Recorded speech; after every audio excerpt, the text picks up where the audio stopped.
Hey there, I'm Dustin from Golden Rule. Over time, sediment builds up in your water heater, which can lower its efficiency and even shorten its lifespan. By flushing it regularly, you keep your system running smoothly and save money on energy bills. The process takes about 30 minutes and can extend the life of your water heater for years. Let's get started. Before we begin, safety is our top priority. First, turn off your water heater's power supply. If you have an electric heater, switch off the circuit breaker. For gas heaters, turn the gas valve to pilot or off.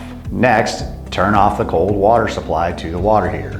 This valve is usually located on the top of the tank.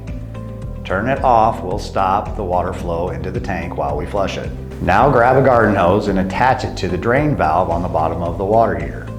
Make sure the other end of the hose leads to a drain, bucket, or outside, somewhere the hot water can safely flow. With the hose securely attached, open the drain valve to let the water start flowing out of the tank. Be careful, the water still may be hot. This process will flush out sediment and debris that has settled at the bottom of the tank. Once most of the water has drained, turn the cold water supply back on for a few seconds to stir up any remaining sediment. Then, let that water drain out as well.